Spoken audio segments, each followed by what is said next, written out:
The night air in Fataki was thick with the smell of rain and diesel, and the hills of Ituri shimmered under a waning moon. It was a quiet night, too quiet for a place that had known so much noise. For months, Fataki had been a fragile oasis of calm in eastern Congo, where the echoes of conflict still haunted the forests and valleys.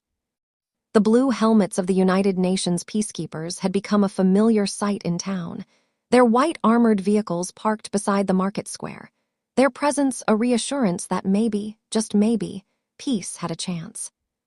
But peace, like the dry grass around the hospital walls, can catch fire easily. It started just after midnight. A thin column of smoke snaked into the sky from behind Fataki General Hospital. At first, the night guards thought it was someone burning trash, as they often did behind the maternity ward. But within minutes, the faint glow turned into a furious orange blaze, leaping across the back wing of the hospital, where the generators and oxygen tanks were stored. The alarm bell clanged. Nurses ran into the courtyard, their voices breaking the stillness of the night. Mothers carrying newborns stumbled out into the cold. Patients who could walk helped carry those who could not, and within minutes, panic began to spread as fast as the flames.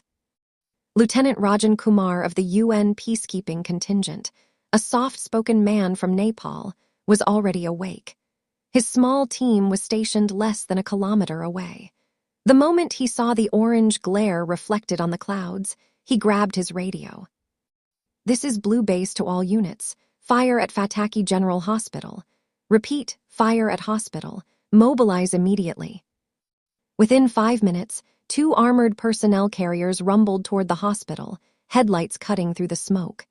The peacekeepers, in their light blue helmets and reflective vests, jumped out carrying fire extinguishers, shovels, and water packs.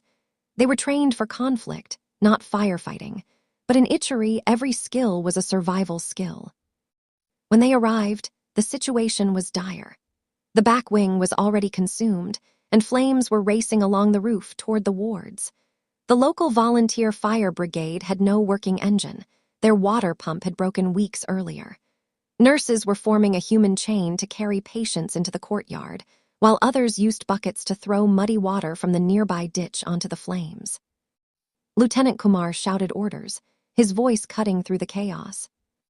As they rushed to work, the smell of burning antiseptic and melting plastic filled the air. Sparks rained down like angry fireflies. The peacekeepers, alongside local staff and residents, formed a desperate line, passing buckets of water, sand, and anything they could find. The fire roared in defiance, but so did the people. Inside the maternity ward, Nurse Marie Baisimwa refused to leave her patients. She was a midwife, small and wiry, with eyes that had seen too much loss. As smoke filled the corridor, she carried 2 premature infants in her arms, wrapped in wet blankets. She stumbled into the courtyard, coughing, and found herself face to face with a blue-helmeted soldier. Without hesitation, Lieutenant Kumar and 2 of his men ran back into the smoke. The hospital's generator was old but vital. It powered the incubators, the surgical lamps, the refrigeration for medicine. If it exploded, the entire building would be lost. Inside, the air was thick and blinding. Flames licked along the ceiling. Kumar could feel the heat clawing at his uniform. They reached the generator room just in time to see the fuel drums starting to bubble from the heat. He signaled to his men, and together they rolled the heavy barrels toward the doorway, one by one, using their jackets as makeshift heat shields. Outside, the townspeople cheered as the soldiers emerged, soot-streaked and coughing, dragging the last drum out into the yard. An explosion that could have leveled the hospital was narrowly avoided. But the fight was far from over. The wind picked up, fanning the flames toward the children's ward. And then, almost miraculously, the rain began. At first it was just a drizzle, then a downpour, heavy and relentless. The storm that had lingered over the hills finally broke, as if the heavens themselves had chosen a side. The peacekeepers raised their faces to the sky, letting the rain wash away the soot. The flames hissed and sputtered, dying slowly under the torrent. By dawn, the fire was out. The back wing was a blackened ruin, but the rest of the hospital still stood. The maternity ward, the pharmacy, and the operating theater were damaged but intact. Exhausted nurses sat on the steps, holding bobbies wrapped in dry cloth. The townspeople moved quietly through the courtyard, stunned but grateful. No lives had been lost. Lieutenant Kumar stood with Dr. Odette Mbeo, the hospital's director, surveying the damage. Her white coat was smudged with ash, but her eyes were steady. He looked around at the scene, UN soldiers standing side by side with Congolese villagers, their faces lit by the gray morning light. In that moment, the barriers between them, language, nationality, uniform, seemed to dissolve. They were simply people, fighting the same fire. Later that day, the town gathered in the church courtyard for a small ceremony. The hospital's staff, local elders, and peacekeepers stood together as the sun climbed high above the hills. Dr. Odette spoke first, her voice clear and strong. In Ituri, we have seen too many things burn, our homes, our forests, our hearts. But last night we saw something else, people choosing courage over fear. The peacekeepers did not come here only to stop war. They came to save life. And life today has won. Applause rippled through the crowd.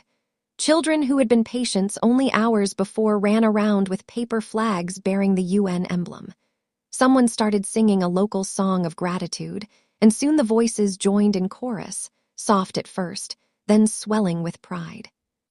For the peacekeepers, it was just another night in a long and unpredictable mission. But for the people of Fataki, it was proof that peace was not just an idea, it was an action, a shared act of humanity. In the days that followed, the peacekeepers helped rebuild the destroyed wing.